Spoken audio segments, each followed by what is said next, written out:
Hello students, good morning and again welcome to Solid State. Students, previous lecture में unit cell and types of unit cell के बारे में हम लोग discuss कर रहे थे। आपको मैंने कल कौन कौन से यूनिट सेल पढ़ाए वो याद है कि भूल गए आप सब लोग? याद है? यूनिट सेल का पहले डेफिनेशन तो बताओ। Smallest part of lattice which possess all characteristics of the Very nice. A smallest part of lattice which possess all the characteristic of whole crystal और whole lattice. यानी लेटिस का एक छोटे से छोटा सा part that is unit cell. फिर कल हम लोगों ने और क्या क्या सीखा था? पहली 5 मिनट में ऑलवेज रिवीजन होता है लेक्चर, प्रीवियस लेक्चर का। तो यूनिट सेल जिसके एलिमेंट्स के बारे में कुछ सीखा था आपने कि यूनिट सेल में क्या क्या होते हैं। तो कॉर्नर होते हैं। कितने कॉर्नर होते हैं? 8 कॉर्नर होते हैं। और कॉर्नर पे जो एटम होता है वो कितने यूनिट सेल के साथ शेयरिंग करता है? 8 यूनिट सेल का कॉमन होता है। ठीक है, कॉर्नर वाला 8 लोगों के साथ शेयरिंग में होता है। ठीक है, फिर एजिस कितने थे? 12। एक क्यूब के अंदर कितने एजिस थे? 12 एजिस, 8 कॉर्नर, एक सेंटर। सेंटर का किसी के साथ शेयरिंग होता है? वो तो अपना खुद का होता है। और क्या बचा? फेस। तो कितने फेस होते हैं? 6। और फेस के बीच में जो एटम होता है वो कितने यूनिट सेल के साथ शेयरिंग करता है? फेस का शेयरिंग 2। फेस वाला एटम 2 यूनिट सेल का एक कॉमन होता है। तो यानी कि कॉर्नर के हिसाब से हमारे पार्ट में 1/8 पार्ट आता है। एजिस के हिसाब से 1/4 एजिस यानी 1/4 फेस से, 1/2 एंड सेंटर से कुछ भी नहीं। फिर से एक बार रिपीट कर लो। कॉर्नर से 1/8 पार्ट, फेस से 1/2 पार्ट, कॉर्नर से 1/8 फेस से, 1/2 एजिस से, 1/4 और सेंटर से कुछ भी नहीं। फिर कल के लेक्चर में हमने यूनिट सेल 2 तो हो गए थे हमारे। पहला कौन सा यूनिट सेल हम कर लिए हैं? Simple cube, primitive cell. Primitive cell यानी सिंपल क्यूब। तो सिंपल क्यूब क्या आपको याद है कैसा था?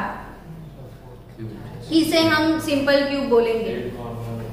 तो जिसमें एटम्स ओनली कॉर्नर पे रहेंगे, वो ऐसे आपको याद करना है कि आप किसे सिंपल क्यूब बोलोगे तो जिसमें एटम्स कहाँ पे रहेंगे? खाली कॉर्नर पे, तो वो सिंपल क्यूब। सिंपल क्यूब के बाद क्या सीखा था? Centred unit cell. और सेंटर्ड यूनिट सेल में सिर्फ एक सीखा था, कौन सा? FCC।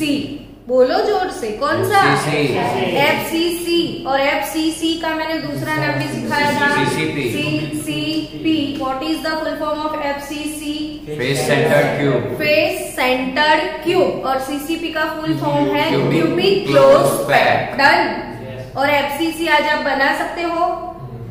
कहाँ कहाँ पे एटम्स होते हैं FCC में? 8 कॉर्नर तो सब में फिक्स ही है, लेकिन FCC फेस बोल दिया तो बोलने से ही पता चल जाता है कि फेस के सेंटर पे होंगे। कितने फेस हैं?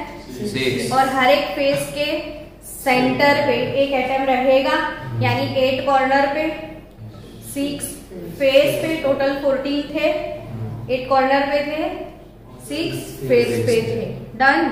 तो आज यूनिट सेल का जो क्लासिफिकेशन कर रहे थे हम, जो पार्ट बाकी है वो अभी कवर करना है। There are 2 type of unit cell, primitive unit cell and centred unit cell. Centred में कल सीखे थे FCC, वही सेंटर्ड में बाकी है वो खत्म करना है। तो सेंटर्ड यूनिट सेल, और जिसमें एक हो चुका है FCC। आज हमें पढ़ना है BCC।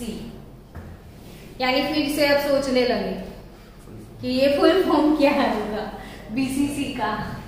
तो full form body, B for body, C for centred. तो बॉडी सेंटर्ड सी यानी क्यूब, तो बीसीसी यानी कि बॉडी सेंटर्ड क्यूब। बीसीसी मतलब क्या? Body centred cube. एफसीसी मतलब फेस सेंटर्ड क्यूब और बीसीसी बॉडी सेंटर्ड क्यूब। अच्छा, बॉडी सेंटर्ड क्यूब है ना, तो ऐसे ही ये वर्ड बॉडी सेंटर्ड क्यूब सुनने के बाद क्या फील आता है कि कहाँ कहाँ पे एटम होंगे? अपने आप थोड़ा गैसिंग करो। पूरी बॉडी के सेंटर में, सिंपली सुपर कि बॉडी सेंटर्ड क्यूब, तो पूरी बॉडी के सेंटर में। तो पूरी बॉडी का सेंटर तो सेंटर ही आता है ना, पूरी बॉडी का सेंटर क्या आता है? सेंटर। और हम सेंटर कैसे निकालते थे? तो जितने बॉडी डायगोनल थे उसका इंटरसेक्शन पॉइंट था। तो बॉडी सेंटर्ड क्यूब चलो बनाए। क्यूब बनाने के लिए आपकी तो प्रैक्टिस हो चुकी होगी नहीं ये ड्राइंग करते करते कि भाई स्क्वायर में डाल दिया जाए, स्क्वायर सेंट्रल स्क्वायर होगा नहीं। चलो स्क्वायर। अब 8 क्या है? कॉर्नर्स है। 8 क्या है? कॉर्नर्स। यानी हम पहले लिख देते हैं कि 8 कॉर्नर पे 8 एटम्स हैं, ठीक है। अब डायगोनल कैसे बनाया जाए? तो ये कॉर्नर के साथ ये वाला कॉर्नर आ जाएगा, ये कॉर्नर के सामने पड़ता है ये वाला कॉर्नर, इसके सामने पड़ता है ये, और इसके सामने रहेगा ये, और ये है सबका सेंटर। तो एक एटम कहाँ पे रहेगा? सेंटर पे रहेगा। तो ये है बॉडी सेंटर। मेरे साथ साथ बना रहे हो कि घर पे जाके फिर बनाओगे वीडियो देख के फिर से। तो ये बीसीसी हो गया, बॉडी सेंटर क्यूब। तो एक कॉर्नर पे 1 सेंटर और सेंटर पे एक एटम है, ठीक है। अब कल से हम क्या और एक चीज सीख रहे हैं साथ साथ में, क्या कैलकुलेट करना मैंने कल सिखाया था, number of atoms, number of atoms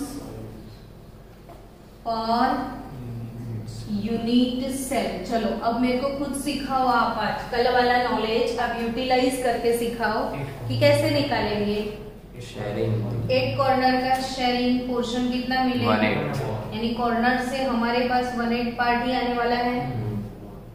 centre वाला नो शेयरिंग, तो ये तो 1 मिलेगा, ये विदाउट शेयरिंग 1 होगा।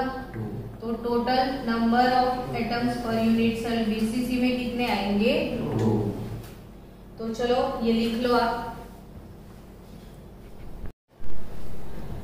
चलो स्टूडेंट, एफसीसी बीसीसी हो गया।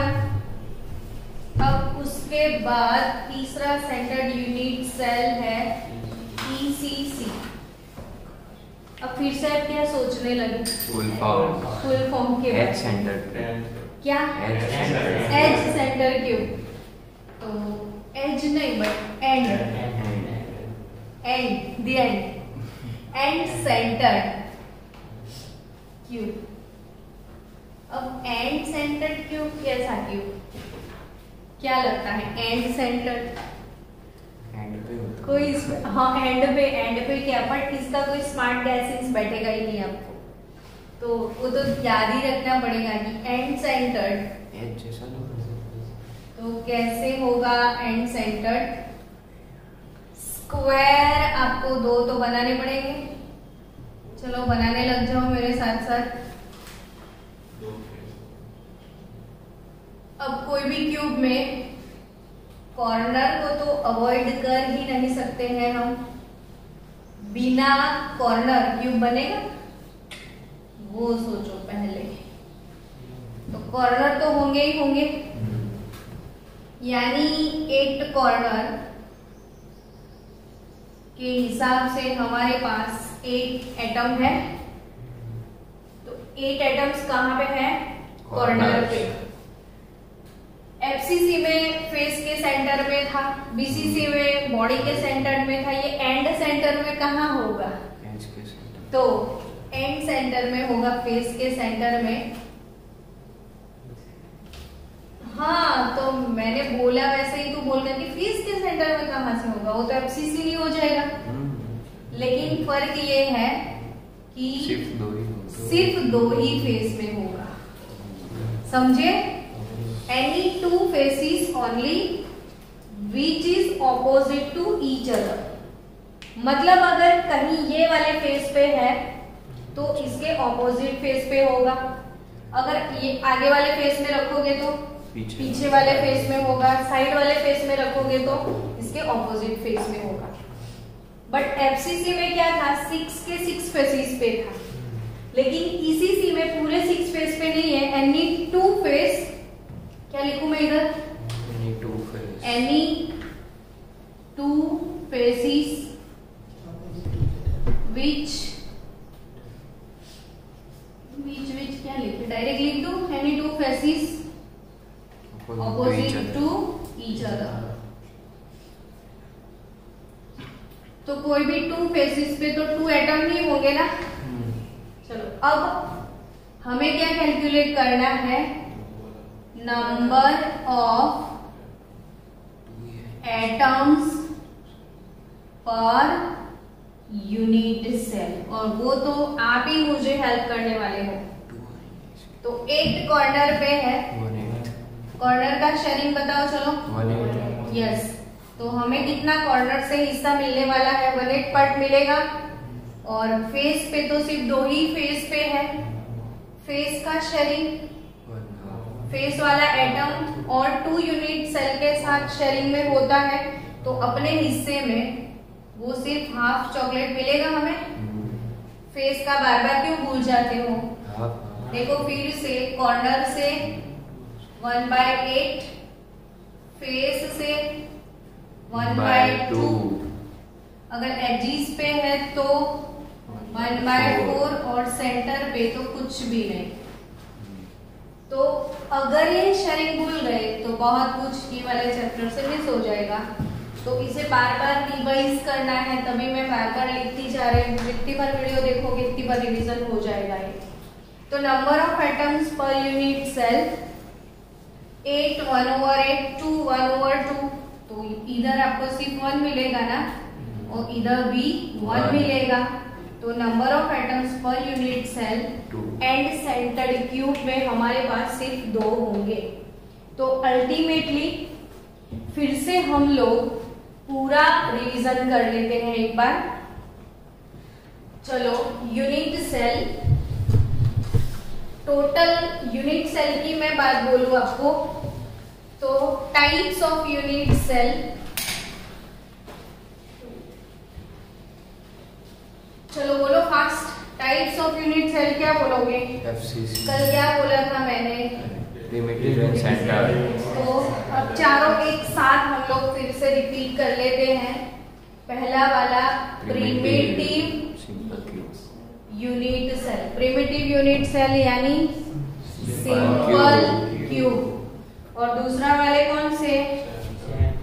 तो सेंटर्ड यूनिट सेल। और सेंटर्ड यूनिट सेल टोटल कितने टाइप के थे? 3। इसमें एक होगा एफसीसी, दूसरा कौन सा? बीसीसी, और तीसरा कौन सा? ईसीसी। अब सिंपल क्यूब कैसा होगा? बोलो फास्ट। 8 कॉर्नर। तो 8 कॉर्नर पे 1 2 3 4 5 6 7 8 कॉर्नर पे होंगे एटम। सिर्फ एफसीसी में किधर होंगे?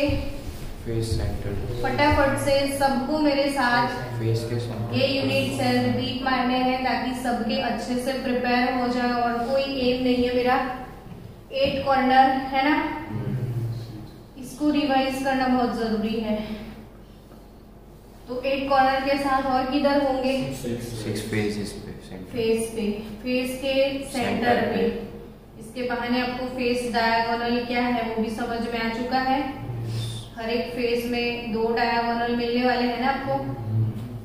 तो ऐसे ही फिगर आप जब भी फ्री बैठे हो घर में तो ये बनाते जाओ ताकि आपके ये यूनिट सेल कंप्लीट हो जाए। एफसीसी, फेस सेंटर्ड क्यूब, उसी को क्या बोलना है? सीसीपी।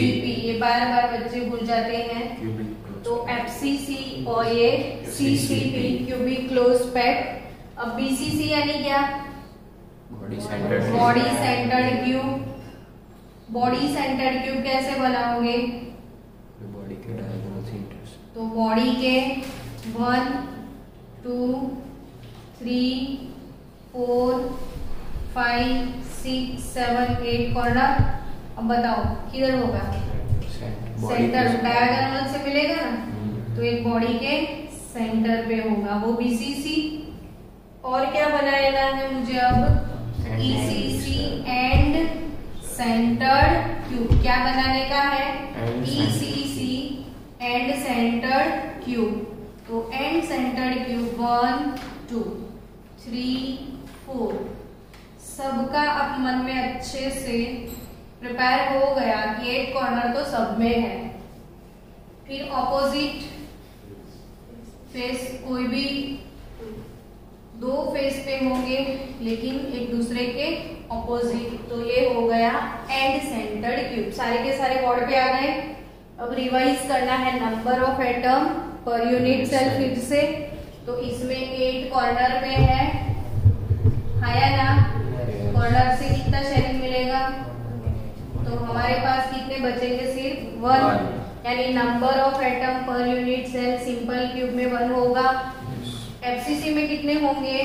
तो 8 कॉर्नर, कॉर्नर के हिसाब से हमें 1/8 पार्ट मिलेगा।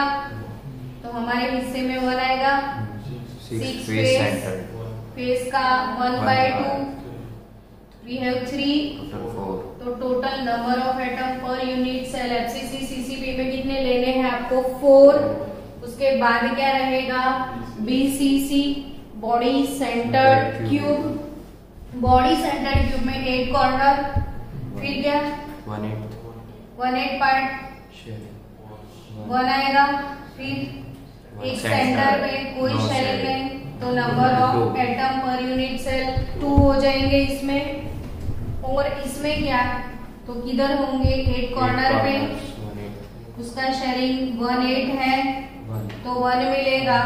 और 2 फेस ऑपोजिट जो है उसका शेयरिंग 1/2। तो again number of atom per unit cell हो जाएंगे 2। तो यूनिट सेल जो हम आज पढ़ रहे हैं वो 2 टाइप के हैं, प्रिमिटिव और सेंटर। और ये सब कुछ एक साथ पूरा बोर्ड पे आ गया है। चलो नेक्स्ट। चलो स्टूडेंट्स, नेक्स्ट टॉपिक। आपको सारे यूनिट सेल याद हो गए। अब उसके बाद नेक्स्ट टॉपिक है आपका कैरेक्टरिस्टिक ऑफ यूनिट सेल। क्या लिखा है मैंने? Characteristic of unit cell. अब आपके सामने ये यूनिट सेल कब से हम ड्रॉ कर रहे हैं, वो सिंपली क्यूब ड्रॉ करके रखा है। अब ये जो एक क्यूब है इसके अंदर उसकी कैरेक्टरिस्टिक देखो, मैंने क्या लिखा है? Its dimensions are on its 3 edges. यानी ये जो उसकी एजेस है, उसकी एज लेंथ के बारे में मैंने बोला है कि पर्टिकुलर ये वाला एज, इसकी लेंथ को क्या बोलना है आपको? ए। ये वाली लेंथ को क्या बोलना है? ए। ये वाली एज की लेंथ को आप क्या बोलोगे? बी। और ये वाली एज लेंथ को क्या बोलना है आपको? सी। हमेशा ऐसे ही बोलना है, आपको चेंज नहीं करना है ये। तो ये एज ए, ये वाली एज लेंथ बी, और ये वाली सी। अब ये एंगल्स बिटवीन 2 कॉन्सिक्यूटिव एजेस और अल्फा बीटा गामा कैसे याद रखोगे? तो ए बी अल्फा बीटा, तो दोनों के बीच वाला एंगल कौन सा? गामा। याद हुआ मैंने कैसे बोला? ए बी क्या समझोगे मन में? अल्फा बीटा, तो इन दोनों के बीच का एंगल कौन सा? गामा। ठीक है, चलो अब ये बीटा गामा हुआ, तो ये एंगल कौन सा हो जाएगा? अल्फा। तो सोचो ये कौन सा? तो अल्फा गामा, तो यानी कि बीटा है। तो जस्ट सिंपली याद रखने के लिए मैं बोल रही हूँ कि कैसे मैंने आपको याद रखवाया कि अल्फा बीटा समझो, A B C alpha beta gamma, alpha beta तो गामा, बीटा गामा तो अल्फा, देन अल्फा गामा तो बीटा। अब आपको क्या लगता है ये वाले एंगल 90 डिग्री के होंगे? तो हो सकते हैं और नहीं भी हो सकते हैं, सिंपल। तो यानी कि देखो इसमें टोटल कितने पैरामीटर्स हो गए? 6 पैरामीटर्स। कितने पैरामीटर हो गए? 6। मतलब 6 कैसे? तो 3 एज लेंथ है हमारे पास, है या ना? ए बी और सी 3 एजीज है कि नहीं? अब आपके सामने देखो मैच बॉक्स है, सबको मैच बॉक्स दिखाई, मैच बॉक्स छोटा होगा, ये हम ले लेते हैं। एक क्यूब है कि नहीं? सिंपल सा, ये एक क्यूब है कि नहीं ये बताओ मेरे को, है ना? तो इस क्यूब में ये वाला एज है और ये वाला भी एज है, तो क्या उसकी लेंथ सेम है? नहीं ना? तो लेंथ सेम हो भी सकती है, नहीं भी हो सकती, और तीसरी एज ये वाली है, तो तीनों की लेंथ के बारे में क्या बोलोगे आप? तो A does not equal to B does not equal to C। तो इसमें ऐसा है A does not equal to B does not equal to C, लेकिन आप देखोगे कि इसमें जितने भी एंगल्स है, देखो ये परफेक्ट 90 के है कि नहीं? तो एक अरेंजमेंट ये हुआ। तो ऐसे टोटल इसके पास 6 पैरामीटर्स हैं। कौन कौन से 6 पैरामीटर्स? तो ए बी सी 3 एजिस और अल्फा बीटा गामा 3 एंगल्स।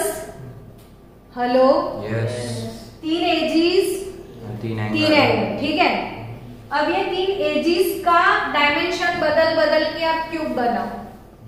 जैसे एक सिचुएशन आप ये वाला सिलेक्ट करो कि A is equal to B is equal to C, तीनों की एज लेंथ सेम रखो, and alpha is equal to beta is equal to gamma is equal to 90 रख दो।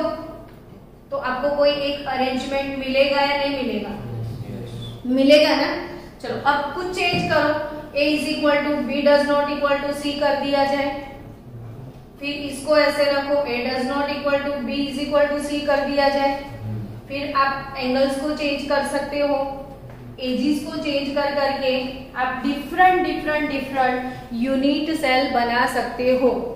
ये सब लोगों को समझ में आया कि नहीं आया मेरे को ये बताओ। आ गया? मैं फिर से एक बार समझाऊं, रिपीट करते हैं हम लोग। क्या लिखा मैंने इधर?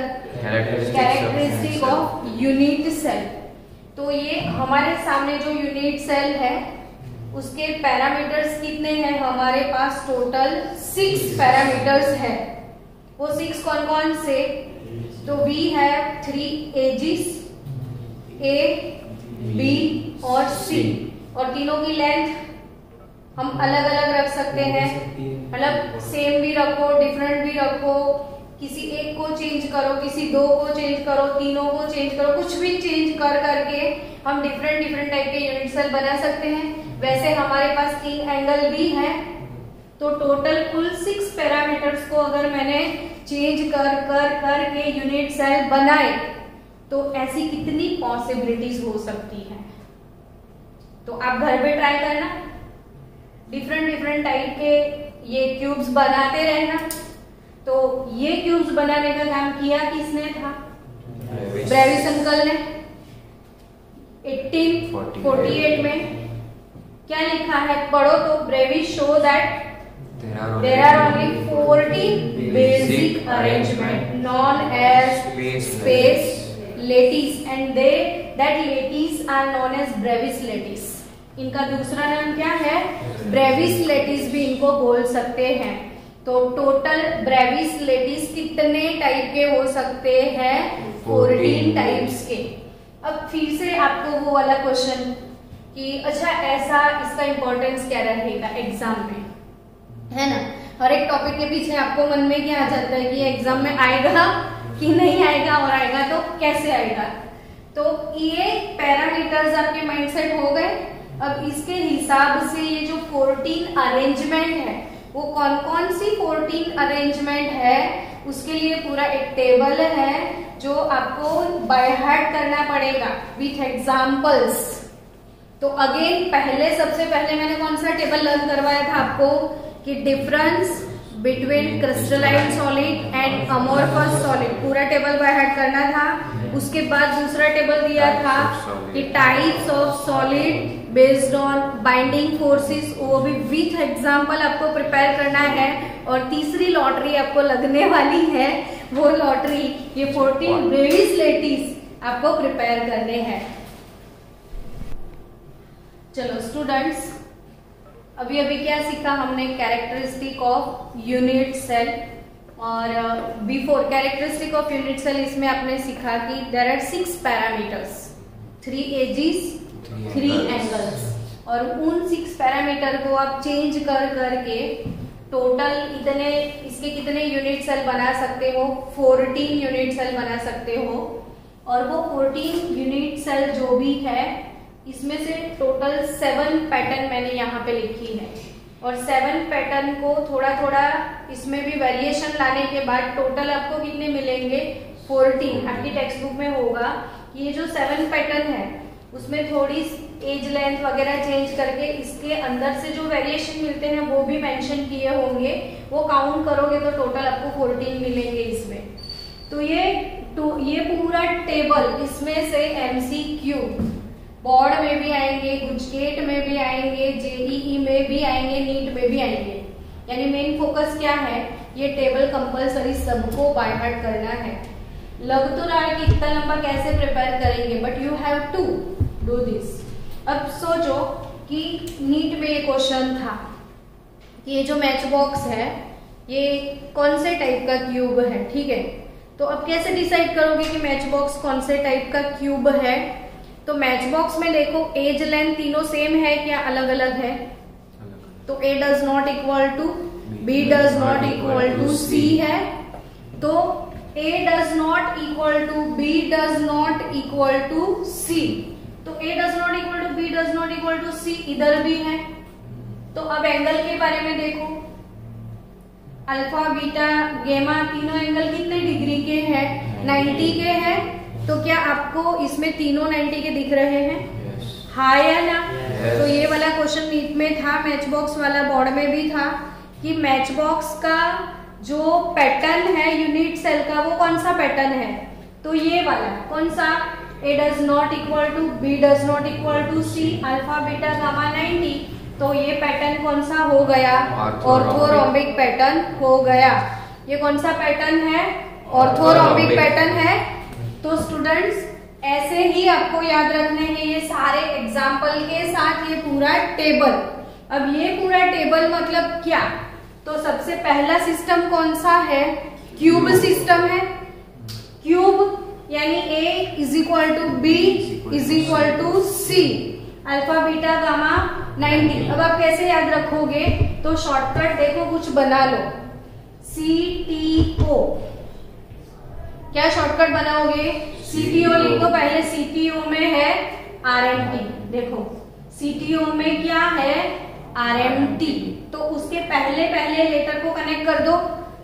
कैसे याद रखोगे? CTO में है RMT। क्या? CTO में है RMT। C for cube, T for tetragonal, O for orthorhombic, H for hexagonal, R for rhombohedral, then monoclinic, then triclinic. अब CTO में है RMT, डन। तो अब कैसे लिखोगे? तो ये पैटर्न देखो, इसके अंदर आपको कुछ मिल जाएगा प्रिपेयर करने के लिए। तो पहले में क्या लिखना है? A is equal to B is equal to C, then A is equal to B does not equal to C, then A does not equal to B does not equal to C, और वही pattern reverse कर दो, फिर A is equal to B does not equal to C, और again A is equal to B is equal to C। Done. तो कैसे prepare करना है वो समझ आया। CTO में है RMT लिख दो, फिर A B C, फिर A B does not equal to C, then A does not equal to B does not equal to C, देन वही रिपीट, और लास्ट वाले में तो कुछ भी सही नहीं है। फिर इधर देखो तीनों में एंगल सेम करना है। पहले ये पैटर्न आ गया, ये भी समझ आ गया, तो फिर तो आप मेमोराइज कर सकते हो थोड़ा बहुत। फिर इधर से चेंज करना है, पहले तो तीनों एंगल सेम है पहले तीन में, तो फिर अल्फा बीटा सेम रहेगा, गेमा 120 हो जाएगा। फिर अल्फा बीटा गेमा तीनों सेम नहीं है, 90 डिग्री नहीं है लेकिन लेस देन 120 डिग्री है, तो वैसे करके ये टेबल पूरा लर्न करना है और विथ एग्जाम्पल आपको लर्न करना है। तो कोई भी एग्जाम्पल यहाँ से उठा के आपको पूछ सकते हैं, जैसे ग्रेफाइट है, जिंक ऑक्साइड, कैडमियम सल्फाइड, ये कैल्साइट है, तो कैल्साइट कौन सी पैटर्न का है, तो रोम्बोहेड्रल। सिन्नाबार यानी HGS, तो सिन्नाबार कौन सी पैटर्न का है, मोनोक्लिनिक। तो आपने एक चीज नोटिस करी कि ये जो ट्राइक्लिनिक है उसमें कुछ भी सेम नहीं है, तो सबसे ज्यादा अनसिमेट्रिकल, सबसे ज्यादा क्या अनसिमेट्रिकल अगर कोई क्यूब सिस्टम है तो वो कौन सा, ट्राइक्लिनिक। ये भी क्वेश्चन आया था। तो ट्राइक्लिनिक में कुछ भी इक्वल नहीं है, ना कोई एंगल इक्वल है ना कोई एज इक्वल है इसकी, और उसका एग्जाम्पल आप खास याद रखना, पोटेशियम डाइक्रोमेट और बोरिक एसिड। देखो H3PO, boric acid, potassium dichromate और क्या, कॉपर सल्फेट। तो कंसेप्ट क्लियर सबका। तो ये टेबल आप कल पूरा प्रिपेयर करके मुझे दिखाने वाले को लिख के, तो ये 14 ब्रेविस लैटिस है जिसके वेरिएशन से टोटल कुल मिला के 7 है, वेरिएशन से कुल मिला के कितने मिलेंगे आपको 14। तो खत्म करते हैं, कल मिलते हैं।